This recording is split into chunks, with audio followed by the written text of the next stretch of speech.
신명기 강의 84번째 시간입니다. 신명기 21장 10절로 14절입니다. 같이 읽겠습니다. 네가 나가서 적군과 싸울 때에 내 하나님 여호와께서 그들을 내 손에 넘기심으로 내가 그들을 사로잡은 후에 네가 만일 그 포로 중에 아리따운 여자를 보고 그에게 연연하여 아내를 삼고자 하거든 그를 내 집으로 데려갈 것이요 그는 그 머리를 밀고 손톱을 베고 또 포로의 의복을 벗고 내 집에 살며 그 부모를 위하여 한 달 동안 애곡한 후에 내가 그에게로 들어가서 그의 남편이 되고 그는 내 아내가 될 것이요 그 후에 네가 그를 기뻐하지 아니하거든 그의 마음대로 가게 하고 결코 돈을 받고 팔지 말지라. 네가 그를 욕 보였은즉 종으로 여기지 말지니라. 아멘. 계속되는 전쟁 이야기입니다. 이번에는 적국의 성을 함락하는 과정에서 발생한 적군의 포로에 관한 이야기인데요. 내용은 아주 단순한데 해석하기가 몹시 까다로운 내용이 되겠습니다. 읽으신 대로 포로에 대한 일반적인 처리 규정을 말하고 있는 것이 아니라 당황스럽게도 이스라엘 남자가 포로 가운데 이방 적국의 여자 포로와 사랑에 빠지는 내용입니다. 거의 일어날 일이 아닐 것 같은데 규정에 담겼습니다. 눈치가 빠른 분들은 금방 알아챌 수 있을 겁니다.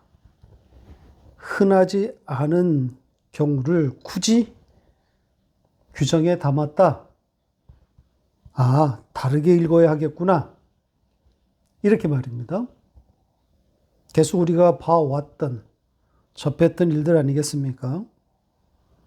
전쟁에서 일어날 가능성이 희박한 상황들을 가정한 규정들이 나오면 거기에 담긴 속뜻이 있는 것이다.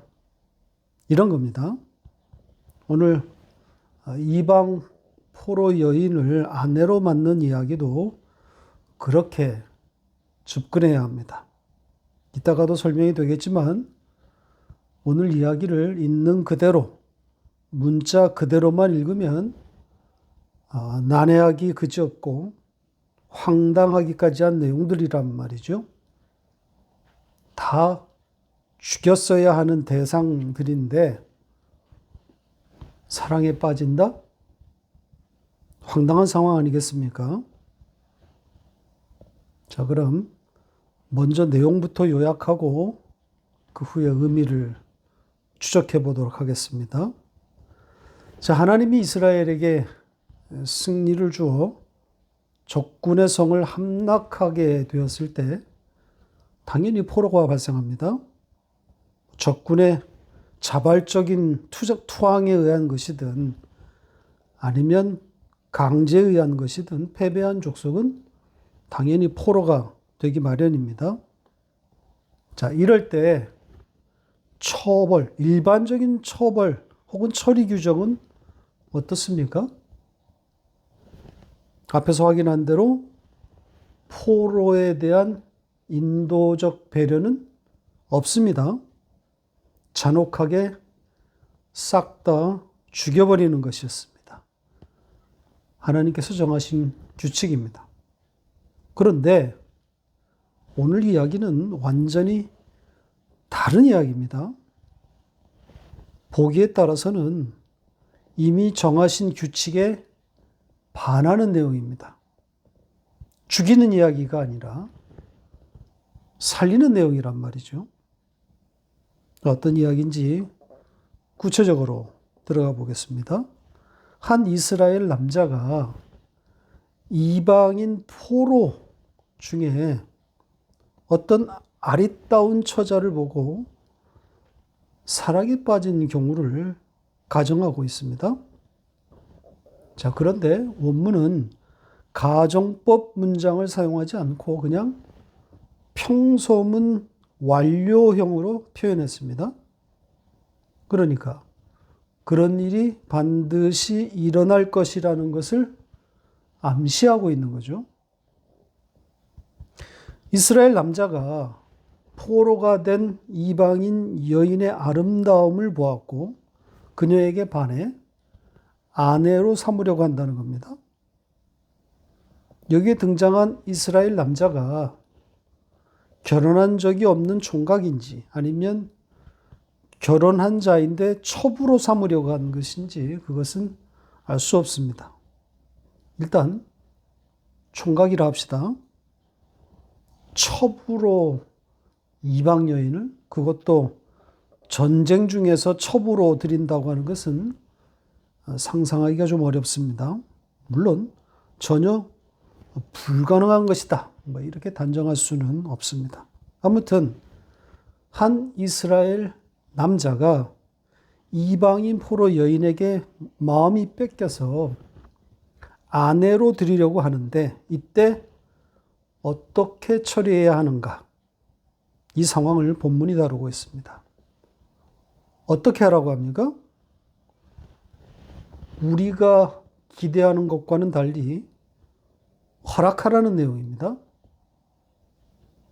우리 생각 같아서는 이방인 여자를 아내로 삼겠다는 그놈 잡아들여서 족쳐서 포기하도록, 아니 처벌에 이르게 해야 하는 것 아닌가? 이래야 할 것 같은데 뜻밖에도 그 이방 여인을 아내로 주라는 겁니다.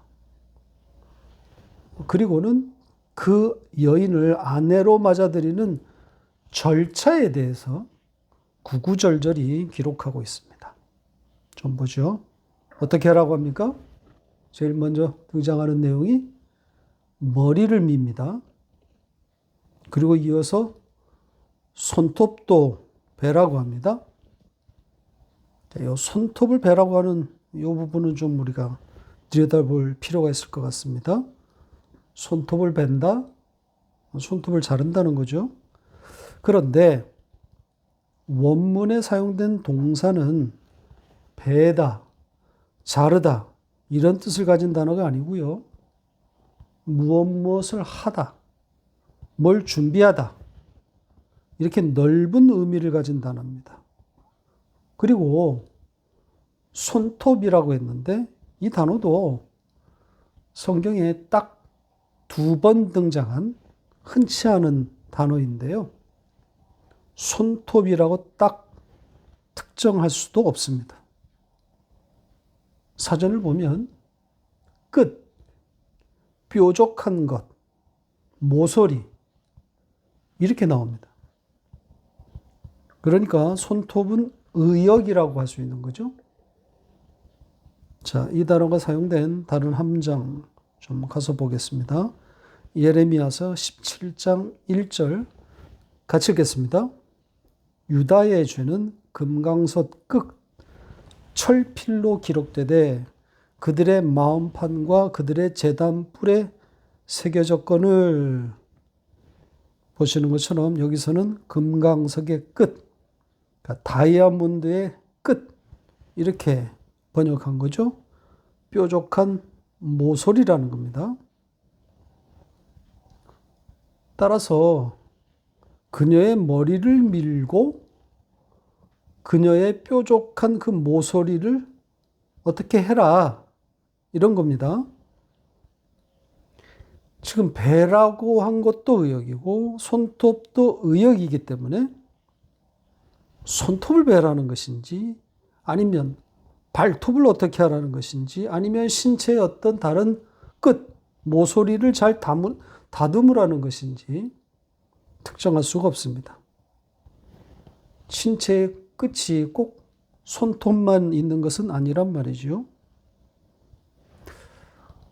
이스라엘의 전에 내려온 율법, 관습에서 보면 여자의 손톱을 언급하고 있는 그런 내용들이 있는데, 물론 성경에는 없습니다. 율법에는 없는데 유대인의 관습에서 안식일이나 정결 예식에 앞서 금요일에 손톱을 자르라는 내용이 나옵니다.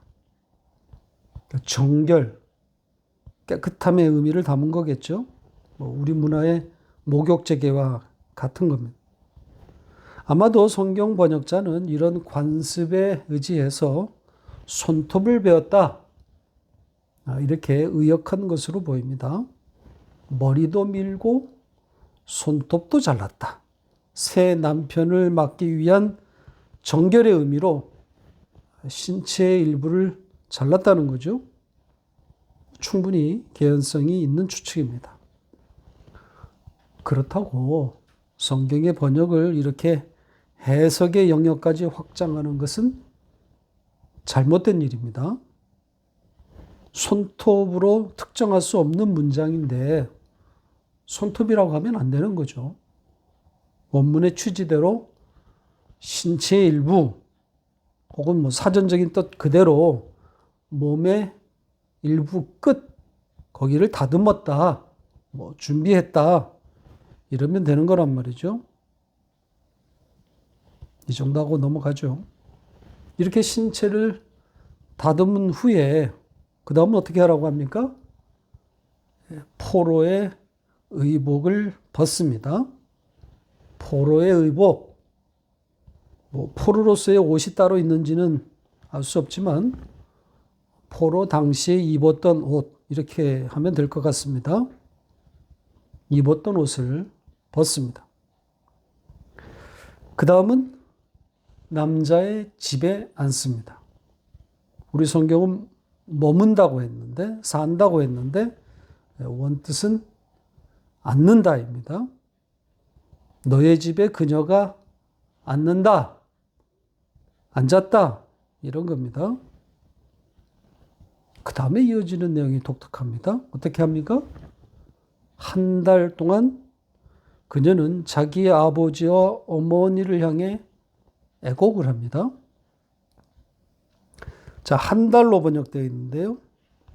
한 달일 수도 있고, 여러 달일 수도 있고, 아니면 full moon, 보름달일 수도 있습니다. 한 달, 달이라는 게 이게 그 달에서 온 것이거든요.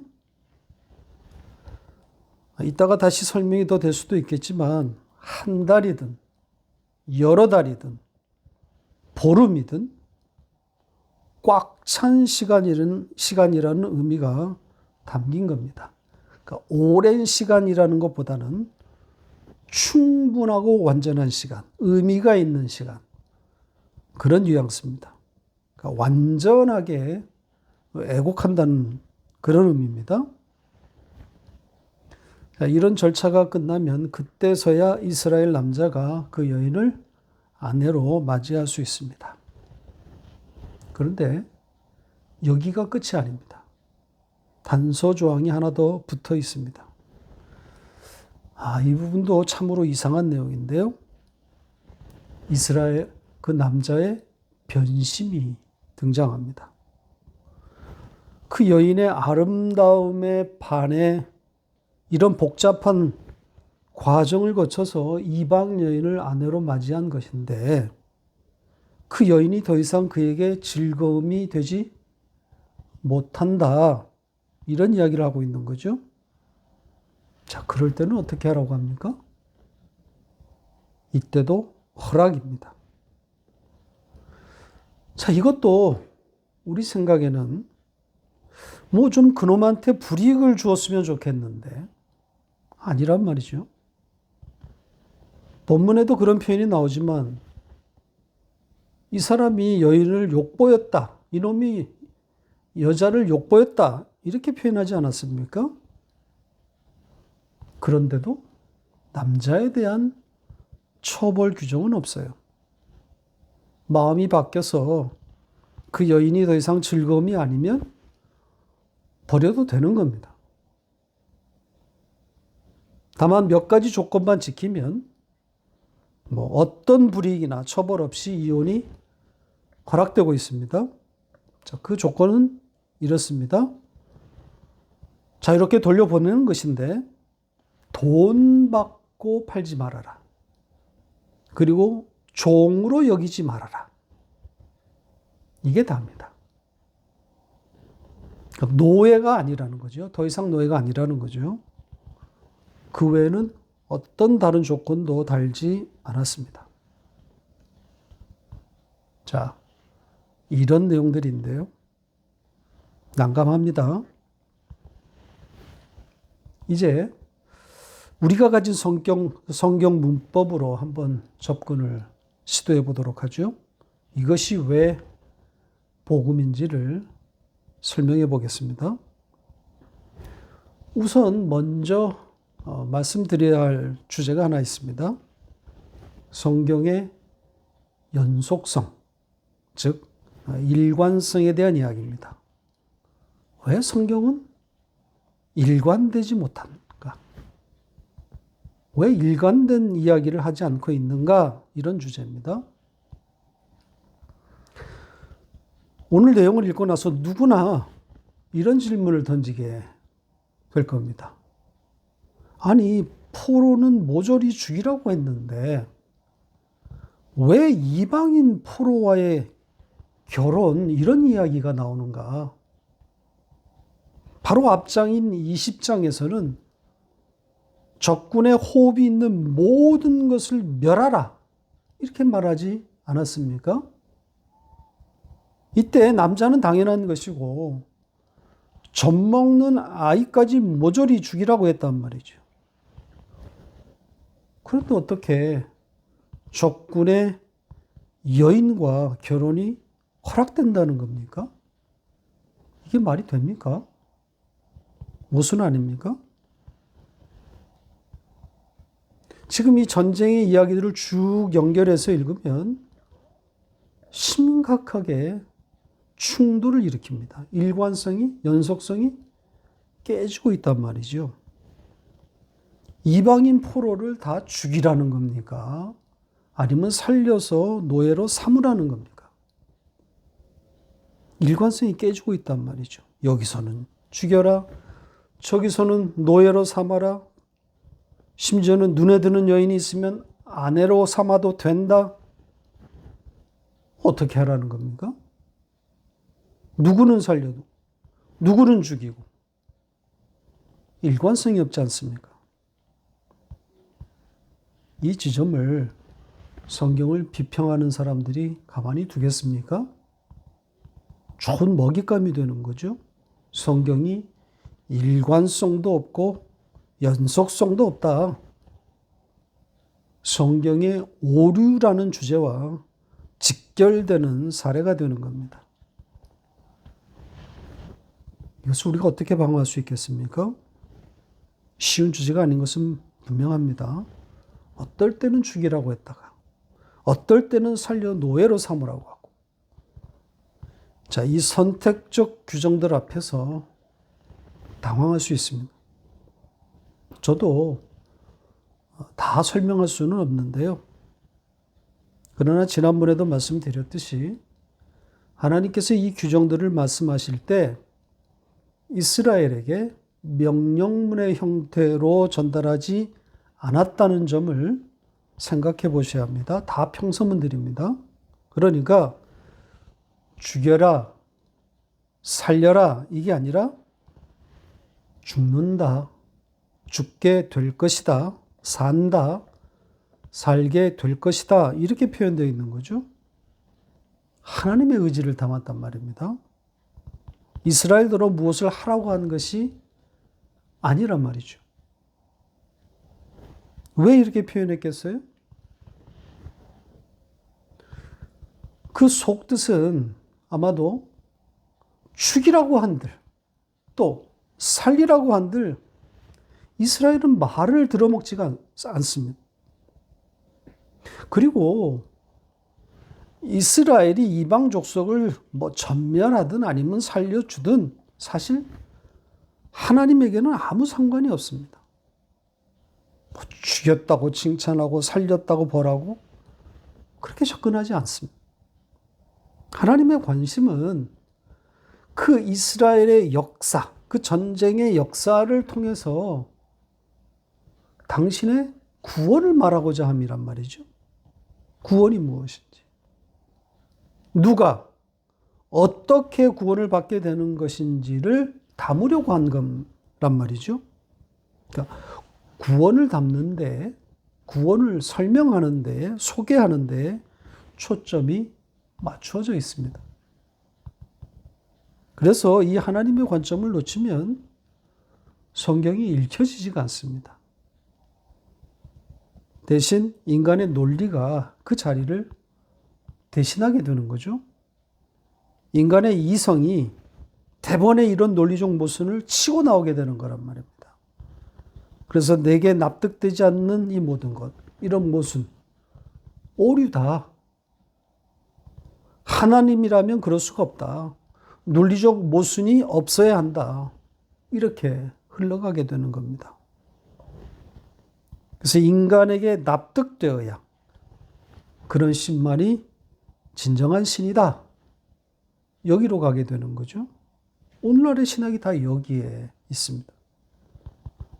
하나님은 인간에게 설명되어야 한다. 설명되지 않는 신은 하나님이 아니다. 여기에 머물고 있는 거죠. 이런 건방이 어디 있습니까? 인간의 몸을 아직도 해석하지 못하고 있는 주제들이 무슨 하나님의 존재를 논한단 말입니까? 하나님이 이성과 논리로 설명될 것 같으면 계시와 같은 성령의 개입이 뭐가 필요하겠습니까? 성경은 누구나 읽을 수 있지만 동시에 누구나 읽을 수 있는 것이 아니기도 합니다. 하나님의 창세전 예정에 따라 성령에 의해 눈이 떠지고 귀가 열린 그들에게만 읽혀지는 거란 말입니다. 성경은 그런 자들에게 열린 책입니다. 자, 이 정도 하고 이제 본문으로 돌아가서 하나님의 구원이 어떻게 어디에 담겨 있는지 그 이야기를 해보겠습니다. 이스라엘의 한 남자와 그에 의해 간택된 이방인 여자. 이 구도를 생각해 보세요. 다 죽어나가고 있는데 그 가운데 한 여인이 살아나고 있습니다. 오늘 이야기의 핵심은 바로 이 여인이 살아나고 있다는 점입니다. 살아날 수 없는 자인데 한 남자의 일방적인 선택에 의해 살아나는 겁니다. 이 이스라엘 남자는 이 여인을 사랑하면 안 됩니다. 이 여인은 이방 족속의 포로이기 때문입니다. 죽여야 할 대상이란 말이죠. 그런데 이스라엘의 이 남자의 눈에 콩깍지가 꼈어요. 아름다운 여인으로 보이는 거죠. 사실은 다른데, 다른 남자의 여자일 수도 있고, 창녀였을 수도 있고, 우상 신전에 춤추던 여인일 수도 있는, 뭐 그런 거 다 떠나서 싹 다 죽여버려야 할 우상 숭배의 이방 족속 아닙니까? 그런 자격 없는 여인을 한 이스라엘 남자가 사랑해버린 겁니다. 그 사랑 때문에, 그 사랑으로 이 여인은 사지 한 복판에서 살아나오게 되는 겁니다. 그녀가 살아날 수 있는 방법은 이것밖에 없습니다. 하나님과 그의 택한 백성인 이스라엘과의 그 관계를 고스란히 담아놓고 있지 않습니까? 늘 배신하고 이방의 그 우상 신전을 기웃거리는 죽어 마땅한 이스라엘인데 눈에 뭔가 씌어서 그들을 사랑하신단 말이죠. 심지어 당신의 독생하신 아들을 죽여 이들을 속량 살려내지 않습니까? 이 하나님의 처절한 죽음 같은 그 사랑을 잘 담고 있는 책이 아가서 아니겠습니까? 술람미 여인을 향한 솔로몬의 사랑 이야기가 그렇습니다.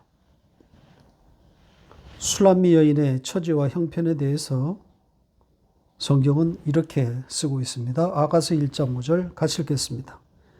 예루살렘 딸들아, 내가 비록 거무나 아름다우니 게달의 장막 같을지라도 솔로몬의 휘장과도 같구나. 술람미 여인 스스로 자기에 대해서 검고 게달의 장막 같다고 하지 않습니까?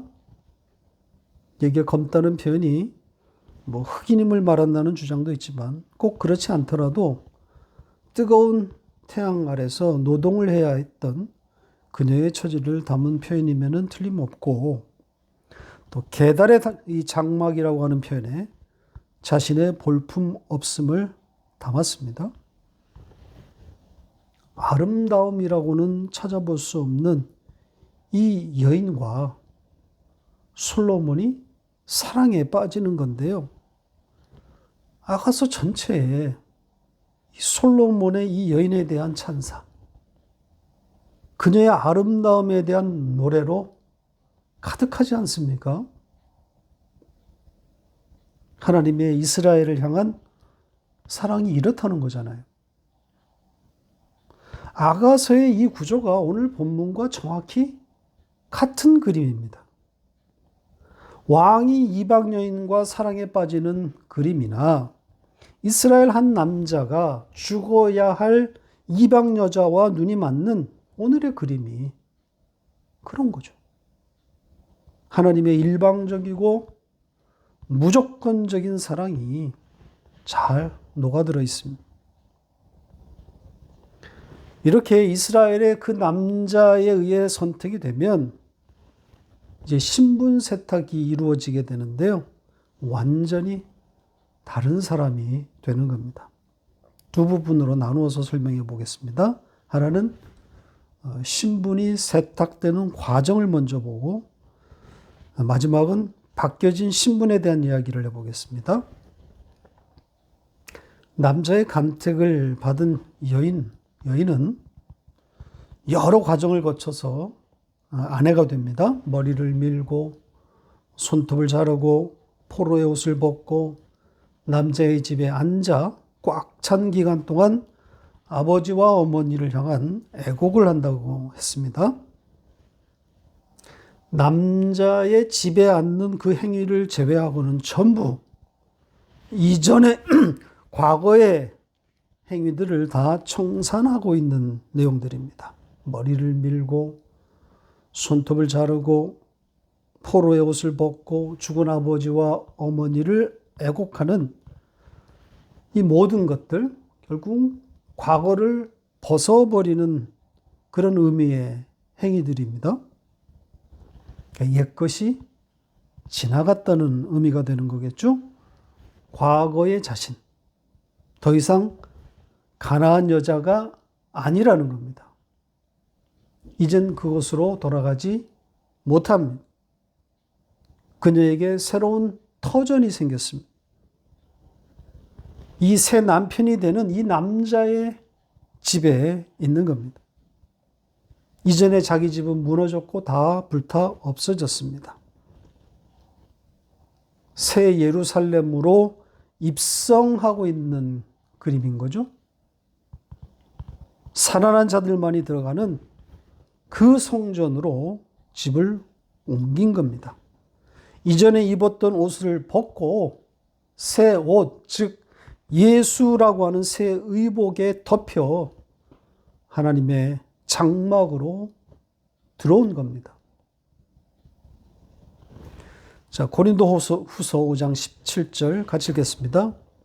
그런즉 누구든지 그리스도 안에 있으면 새로운 피조물이라 이전 것은 지나갔으니 보라 새 것이 되었도다.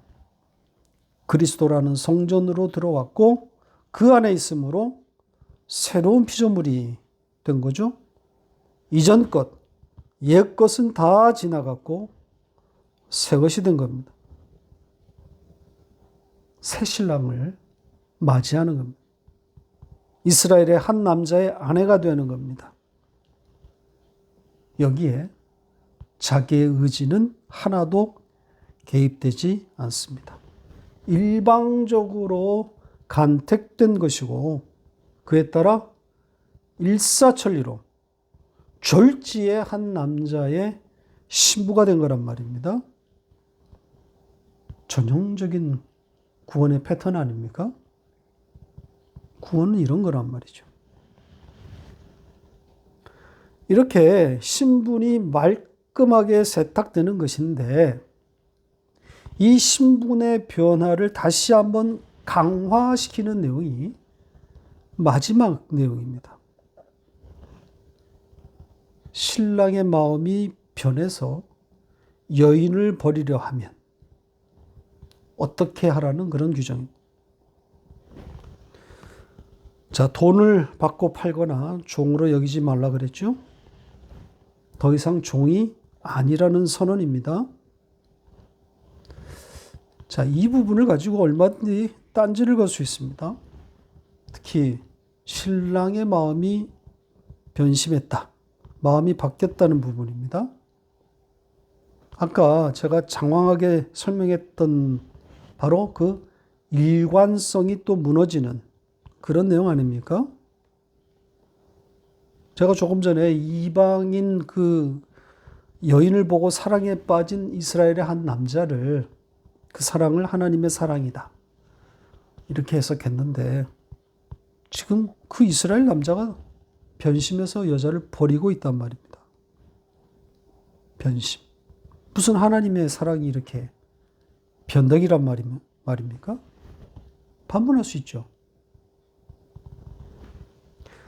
따라서 이스라엘의 한 남자가 하나님을 상징한다고 해석한 제 해석이 틀린 것이다. 이렇게 말할 수 있을 겁니다. 논리적으로 보면 그렇죠. 하나님은 변신하시는 분이 아니니까 말입니다. 그러면 일관성을 위해서 이스라엘의 남자를 하나님이 아니라 죄인의 대표, 우리로 상정할 수 있는데요. 뭐 그런 접근이 틀렸다고 할 수는 없습니다. 그렇게 읽으면, 죄인으로 읽으면 인간의 연약함, 인간의 전적 타락, 이런 쪽으로 접근할 수 있을 겁니다. 인간의 사랑이라는 것이 다 그런 거야. 한순간 눈이 돌아갈 만큼 사랑하다가도 언제 그랬냐는 듯 배신 때리는 것이 인간 아닌가? 인간의 본성 아닌가? 이런 이야기를 할 수 있을 겁니다. 그런데 왠지 빈약하지 않습니까? 인간의 그 죄성을 담기 위해서 흔하지 않은 포로된 이방 여인을 살린다? 아내로 만든다? 그건 좀 아닌 것 같습니다. 그러니까 성경의 관심사항이 아닌 논리적 일관성, 연속성, 이 부분 우리도 뛰어넘으면 됩니다. 여기 이스라엘의 그 남자의 변심을 꼭 하나님과 연결짓지 않으면 됩니다. 이 남자의 변심에 초점을 맞추지 말고 그 변심에 따라 여자의 신분이 어떻게 취급되고 있는가, 여기를 보시면 됩니다. 그러니까 이 남자의 변심은 여자의 신분 이야기를 위한 단순한 배경으로, 수단으로 등장한 겁니다. 하나님과 연결지어 생각할 필요가 없어요.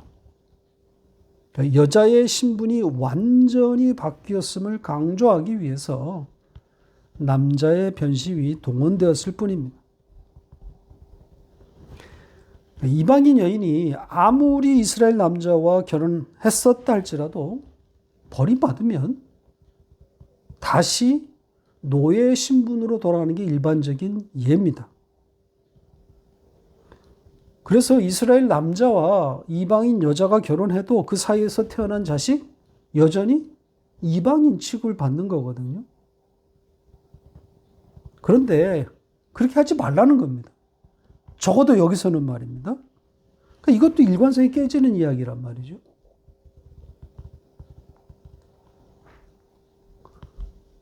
이스라엘 남자에 의해서 버림을 받아도 그 여인은 이방인으로 돌아가지 않습니다. 자유인입니다. 일관성을 깨고 있단 말이죠. 완전히 자유인이 되었다는 지금 선언을 하고 있는 거예요. 완전한 신분 세탁이 되었다는 겁니다. 뭘 여기에 담아 놓았겠습니까? 왜 성도의 변할 수 없는 신분, 하나님의 백성의 신분에 대한 이야기를 하고 있는 겁니다. 하나님의 일방적인 사랑에 의해서 선택당해서 그의 신부가 된 자는 어떤 경우라도 그 신분이 바뀌거나 취소될 수 없음을 담아놓은 겁니다. 자, 요한복음 10장 28절 29절입니다. 같이 읽겠습니다. 내가 그들에게 영생을 주노니 영원히 멸망하지 아니할 것이요 또 그들을 내 손에서 빼앗을 자가 없느니라. 그들을 주신 내 아버지는 만물보다 크심에 아무도 아버지 손에서 빼앗을 수가 없느니라. 이 불가역적인 돌이킬 수 없음을 지금 말하고 있지 않습니까? 남편이 버렸다 해도 이방인, 그 종의 상태로 돌아가는 것이 아니라 영원한 자유인이 되는 거란 말이죠. 말씀을 맺겠습니다. 논리적 사고와 과학적 탐구에 길들여진 현대인들에게 성경은 넘사벽입니다. 곳곳에 지뢰가 깔려있기 때문입니다.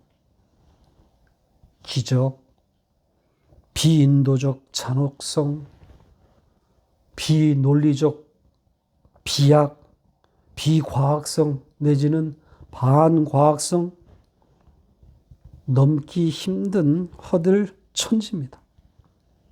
일관성도 없고 심지어는 허무맹랑하기까지도 한 이스라엘의 역사를 읽고 그 신 앞에 무릎을 조아리는 것은 현대인들에게 있어서 거의 기적에 가깝습니다. 아니, 불가능한 거죠. 그런데 그 기적이 우리에게 일어난 겁니다. 지뢰를 밟고 죽어 넘어가고 허들에 걸려 넘어지고 그렇게 다 넘어지고 죽어가는데 오늘 본문의 이방인 여인처럼 또 술람미 여인처럼 한 남자의 일방적인 사랑 때문에 그 모든 허들을 건너게 될 수 있었단 말이죠. 도덕적 교훈과 윤리적 실천에 목숨을 걸고 있는 이 시대적 트렌드를 과감히 탈피하고 오로지 십자가만을 찾고 붙들겠다는 우리의 이 작은 몸짓이 아직 복음에 이르지 못한 하나님의 택한 백성들에게 전해지기를 바라봅니다.